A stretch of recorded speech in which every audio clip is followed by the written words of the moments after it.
भारतीय किसान यूनियन के राष्ट्रीय प्रवक्ता राकेश टिकैत रुड़की के नारसन कला गांव पहुंचे, जहां उनका जोरदार स्वागत किया गया। खास बात ये रही कि राकेश टिकैत खुद ट्रैक्टर चलाकर बैठक स्थल पर पहुंचे और किसानों के साथ मंच साझा किया। इस दौरान राष्ट्रीय प्रवक्ता राकेश टिकैत ने संगठन को और मजबूत करने की बात कही और ऐलान किया कि जल्द ही एक बड़ी महापंचायत आयोजित की जाएगी।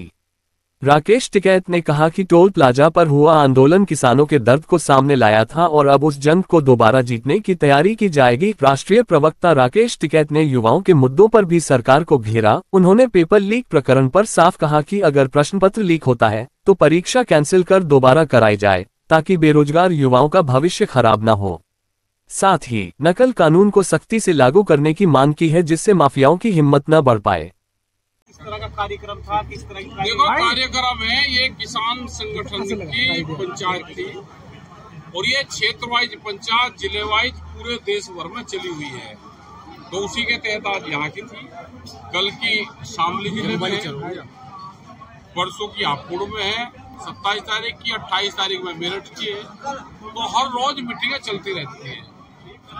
तंग इस सरकार की योजनाओं से सब है, फसलों के दाम कम और जमीनों के दाम ज्यादा, तो जमीन बिकने का जो ये खरीद का जो प्रोग्राम चला रखा सरकार ने कि इनकी जमीन ने ले लो, इसमें आंदोलन तो होंगे। चौधरी साहब, अगर सरकार एक बार पलट जाती है और कांग्रेस सरकार आती है, अरे हमें क्या पता कांग्रेस, हमारा आंदोलन तो भाई अभी कर्नाटक में भी चल रहा था। 13 गाँव की जमीन अधिग्रहण करते एयरपोर्ट के पास में, पिछले वहाँ करीब 9 साल से आंदोलन चल रहा था। ये वाले मुख्यमंत्री भी वहाँ पे गए जब वहाँ बीजेपी की सरकार थी। इन्होंने आकर आके मेरी सरकार आएगी तो मैं इसको छोड़ दूंगा। इनकी कांग्रेस की सरकार आई, वहाँ आंदोलन चल रहा था, वो 13 गाँव का अधिग्रहण रद्द हुआ। तो हमारा आंदोलन सब सरकारों के खिलाफ है, हमें हमदर्दी किसी से नहीं।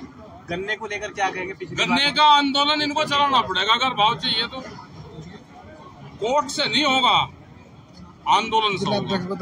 अच्छा, जो कुछ मतभेद भी यहाँ नजर आए जिला अध्यक्ष बदलने, अरे भाई मतभेद, अच्छा बिना रोड़े रुके के तो काम चले। हमारे वाले तो ऐसे है कि ये तो दीवार पर लड़े और खीर तर उससे। हाँ, तुझे भी तो पता चला जब तो आए। 140 देशों के किसानों ने आपको नहीं, वो नहीं है, वो गलत न्यूज थी। अच्छा, ये अभी मंचों पे सुनाई? हाँ, नहीं, वो गलत थी, वो ध्यान नहीं रहा। वहाँ पे 114 देश के लोग आए थे। हम साउथ एशिया की तरफ से वहाँ पे हमने बोले थे, हमने उनका मुद्दा उठाया था।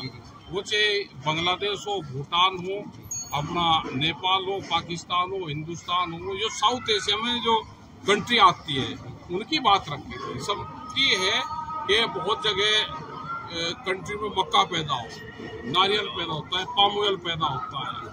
हमारे अगर यहाँ पे जाए तो कश्मीर में सेब पैदा होता है। पेपर लीक हुआ जी, ये गवर्नमेंट की तरफ से लगा हुआ है, इसमें नेताओं की फोटो भी लगी हुई है, इस पे क्या कहना और लगे रहने दो भाई, जिनका सरकार उनके फोटो लगेंगे, फोटो क्या और किसी और के लगे रहेंगे। जिसकी सरकार उसका फोटो लगा रहा, लगता ही रहना चाहिए। किसानों की सुविधा के लिए है वैसे। चौधरी साहब, भाई जो योजना है वो सुविधाएं का ही चौधरी साहब, और हमने कहा कि 16 पे और ज्यादा सब्सिडी दी जाए। और फोटो तो नेता का ही लगना चाहा भाई, नेता तो यहाँ पे भी आ जाएगा तो कुछ ना कुछ देके जाएगा। नेता मतलब जो कुछ मिलेगा वो ले लो। चौधरी साहब, अपने युवाओं की पढ़ने की बात की, किसानों की बात की, अगर पढ़ाई की बात की तो पेपर लीक लगातार सरकार में देखने को मिले। क्या पूरे देश भर में पेपर लीक होते हैं। ये एक बहाना है सरकार का कि हम इनको रोजगार दे रहे, पेपर लीक कर दो और फिर बाद में जाकर कैंसिल करना कर दो, नहीं तो कुछ लोग उसमें से अपना हो जाते हैं। देखो RSS की ट्रेनिंग जिसने कर रखी होगी, नौकरी लगेगी उसकी। अब लाख बात